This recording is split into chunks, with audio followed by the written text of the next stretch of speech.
Welcome to GeoVenture. Please like this video and subscribe for more videos. The Earth's surface is a patchwork of extremes, but few places test human endurance against the cold quite like Russia.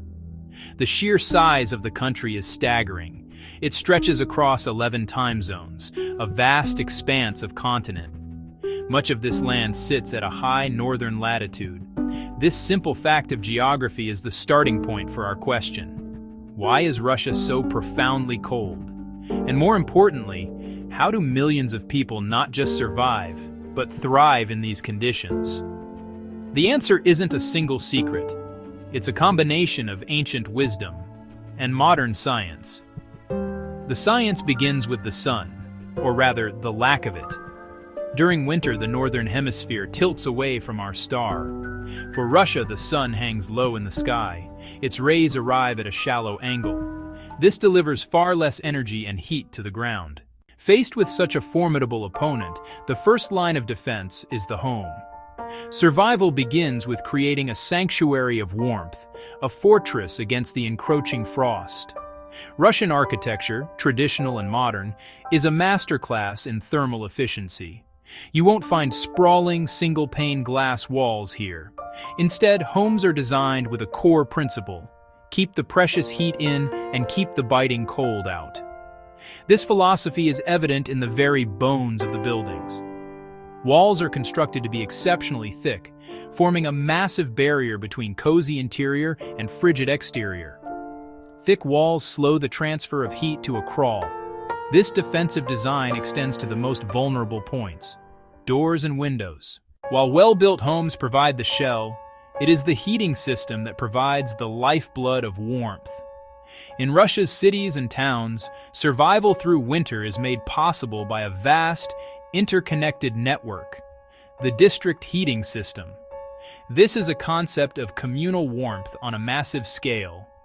Instead of each apartment or building having its own furnace, a single powerful heat and power plant, known as a TTAS, generates heat for an entire neighborhood or district. This centralized approach is incredibly efficient, burning fuel far more effectively than thousands of smaller individual units ever could. It is the invisible, unsung hero of urban Russian life. Inside the TETs, enormous boilers heat water to scalding temperatures. This superheated water is then pumped through a sprawling web of heavily insulated pipes that run underground, snaking their way beneath streets and sidewalks. These pipes connect to every apartment building in the district, feeding into the radiators found in every room. The hot water flows through these radiators, releasing its thermal energy and warming the air. Once you step outside the sanctuary of the heated home, your survival depends entirely on what you are wearing. Clothing is your personal, portable shelter.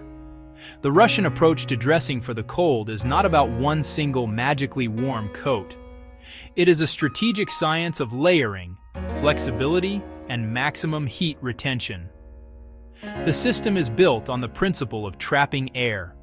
Each layer creates a new pocket of air warmed by your body heat, forming a multi-layered shield against freezing temperatures. The foundation is the base layer, worn directly against the skin. Its primary job: wick moisture away from the body. Traditionally, wool. Today, modern synthetic fabrics, also merino wool. Next, the mid-layer, the insulating layer. Multiple thin mid-layers can beat one bulky layer. Surviving the cold is not just about external protection, it is also an internal battle. The human body is a furnace, and in frigid temperatures it must work overtime to maintain core temperature. This requires a significant amount of fuel, calories. Winter cuisine in Russia is hearty, rich, and warming. It is food designed to provide long-lasting energy and a deep, comforting sense of warmth from the inside out.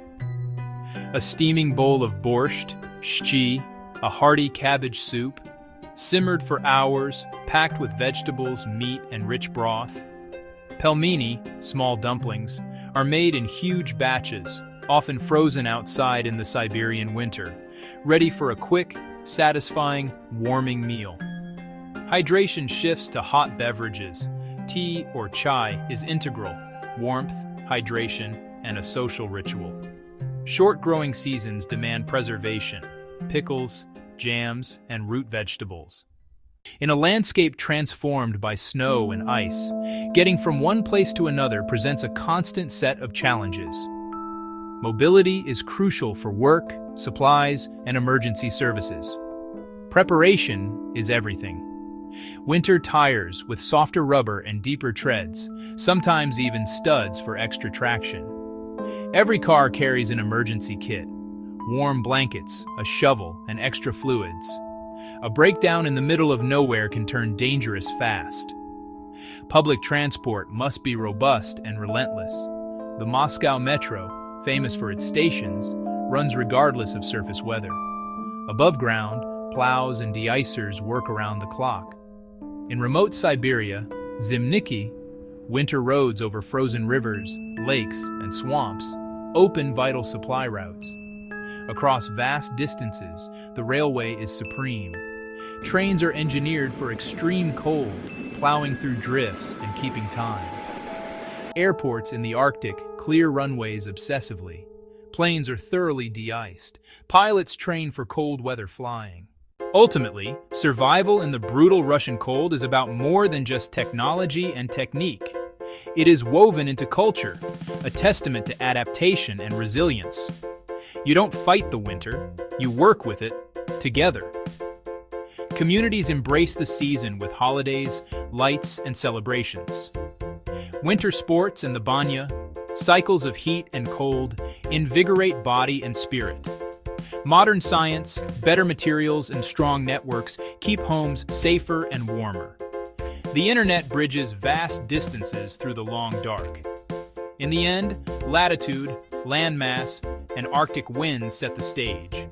But ingenuity, preparation, and community write the story of warmth and life in one of the coldest places on Earth.